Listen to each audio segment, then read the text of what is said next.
we go. How's it, everybody? Welcome back. It's the morning after the night before. Last night, Newcastle played Liverpool at St James's Park at a classic encounter. Unfortunately, Newcastle lost 3-2. It was an unbelievable game. A lot of it was surrounding Alexander Isak, so let's get into it.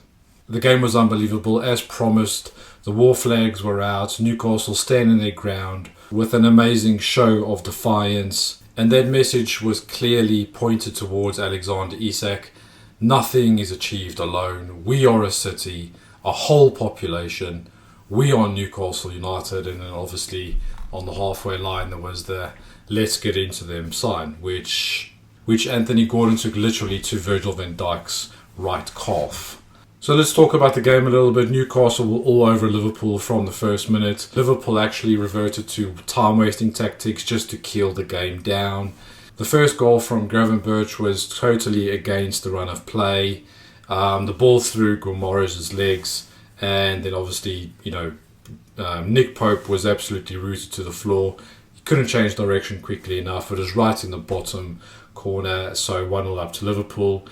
Anthony Gordon then has a moment of madness. It was reviewed under VAR and quite rightfully so adjudged to be a red card, so he's out for the next 3 games. Newcastle then down to 10 men, and into the second half, a sucker punch. Ekitike, the player that we were after 2 years ago, scores a very neat finish, and at that point you think it's game over, but no. Newcastle come back into it. Captain fantastic, Bruno, with a header, getting Newcastle back into the tie. Willisuli getting the second goal. And after that, they're running to get the ball at the back of the net. They want to get the third goal. They want to get the winner. But unfortunately for Newcastle, it wasn't to be. They considered the goal in the 10th minute of added time by the 16-year-old wonder kid from Liverpool, Rio and Guima. An absolute sucker punch. But after the game, Jamie Rubin and the chairman Yasser Al-Rahman on the pitch clapping the boys off after an Herculean effort. Shades of 1996 with Colin Moore closing in to give Liverpool the 4-3 victory. Keegan, hanging over the sideboard, an absolute iconic moment in Premier League history if anybody remembers that far back. But yeah, it is 2 games now without a win. We haven't actually won a game since the 11th of May, which was the last end of the season when Newcastle beat Chelsea. Jackson got that red card. So we desperately need to get that winning feeling back. It would obviously be helpful if we had a striker up front, and obviously we're going to get onto the Alexander Isak update in a minute. But an unbelievable effort from Newcastle. Really, really proud to be a Newcastle supporter. The fans made it an absolutely outstanding, epic occasion, which translated to the players on the field. Do I blame Anthony Gordon for the red card? Yes and no. Yes, in the sense that we desperately needed somebody up front. No, in the sense of, the guy's putting himself around. He's trying to close down. There was obviously shades of possibly of him trying to get Virgil van Dijk back when he shouldered him in the face without the ref seeing anything. Maybe there was something along those lines. But yeah, obviously a couple of injuries as well. Joe Linton got injured. Tonali looks like a bad one, possibly a dislocated shoulder. Fabian Schär got a concussion as well. So that's 3 starting players out of the lineup.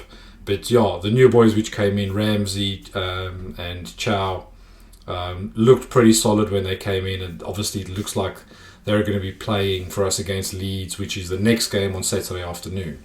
But we have to talk about the Alexander Isak news. News broke out just before the game that a Newcastle delegation, which consisted of Jamie Rubin and one other of the PAF delegation, actually went to Alexander Isak's house, reportedly trying to convince him and twist his arm and get him to come back to the club. At the moment, we don't know what was said. The one thing I was thinking was that if any agreement whatsoever was made, I wonder if Alexander actually had a piece of paper and a pen to get it down in writing. Whether or not it's a pay increase, whether or not it's a promise to let him go now or in the winter transfer window or in next summer, or whether it was just to say to him, look, mate, you've got 3 years left on your contract. If you want to sulk about it, you can sulk about it for the next 3 years. We don't know. There's a couple of permutations. Obviously, a lot of it depends on whether or not Newcastle can get anybody in the next week. There's only 1 week left of the transfer window. We haven't even got Callum Wilson's replacement yet. Whether it's Visa, whether it's Strand Larsen, whether it's Ollie Watkins, we don't know. What it does tell us is that Willisula might have to strap his boots on and start for us. He looked pretty lively when he came on. There's just something different about a striker in terms of where they position themselves and having that target man that you can play off. Obviously against Leeds, we're expecting them to drop a bit deeper, so there might be a bit more space for the midfielders. But it's going to be a different challenge. We've been saying this for the last weeks and weeks of the whole summer. I can't believe how Newcastle haven't managed to get another striker over the line. Of course, we know that they tried to get Sesko, they tried to get Ekitike, but none of those things materialised, which is where we are snookered absolutely at the moment. And our star striker doesn't want to play. One of the things a lot of Newcastle fans were thinking, you saw the team go to war last night with Liverpool. Obviously going down to 10 men, everybody had to put extra yards in, run those extra miles, with Alexander Isak sitting at home with his feet up in his slippers. Maybe he watched the game, who knows. Who was he supporting? Who was he cheering? Was he cheering his Newcastle teammates, or was he cheering the team he actually wants to join? Who knows. But I think one of the things that really angered me, and I think a lot of the Newcastle fans, was that you've got your teammates, you've got your brothers in arms, sweating, sprinting, running, challenging against the 11 men of Liverpool, and you are sat at home getting your paycheck whilst your mates are going to war. It's literally like watching an old granny drop her shopping and then you just walking straight over her to get to the other side of the road. The selfishness and the single-mindedness of the me is unbelievable here. Obviously, no one could have anticipated what would have happened last night if Newcastle would have won 3-0. The news headlines would have said, oh, who needs Isak? But let's be honest here. We've got a long season ahead. We've got the Champions League. The draw is on Friday, so we're actually going to see who we're up against. And injuries are going to happen. Red cards are going to happen. It's as evidenced in last night's game already. We're already having to dig in and pull our reserves and our squad players up. We know Eddie Howe likes to blood these players in, but unfortunately he's going to have to throw them in against Leeds this coming weekend. But we can't not talk about the Alexander Isak situation. The big reports today is that Alexander Isak is standing firm. He's saying, nope, I saw you guys run last night. I don't care if the chairman or the delegation come and have tea and biscuits at my house. I don't want to be here. I want to go. I don't want to eat my vegetables. I. It's all about Alexander Isak. It's not about Newcastle. It's not about the fans. It's not about Eddie Howe and Tyndall, who's done the training for him over the last couple of years. It's got nothing to do with anybody else. In Alexander Isak's mind, this is all about him. What's best for me? I have a short career. Me. Let's forget about the fact I have a 3-year contract. Let's forget about the fact Newcastle don't have any other strikers to play on the pitch. He's literally left his teammates out to dry. And I think last night for me was a bit of a tipping point in the whole should he stay or should he go. I've never been of the opinion that we should just sell Alexander Isak.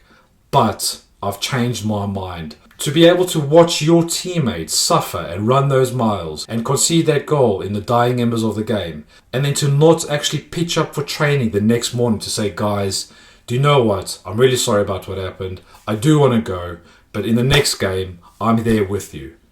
Just shows the single, selfish, narrow-mindedness of the player. Who knows what's going to happen in the next 7 days, but realistically, Newcastle are still only targeting a Callum Wilson replacement. However, Liverpool could still come back to the table with an improved offer. We know that they've only offered 110 million currently. If they come back with 120 million, that might give us the extra money that we need to put on the table for Johan Visa or Strand Larsen or somebody else. And then we might just have to play Willisula. Talk of Willisula going on loan to Germany just can't happen. We cannot afford In what world would we let another striker go through the door? That is absolutely insane. It's nonsensical. You can't do it. The other thing I was thinking about, which might be a possibility, is perhaps a swap loan deal. For example, if we send Isak to PSG for a year, say, look, you have Isak, we have Ramos, swap deal, loan deal for 12 months.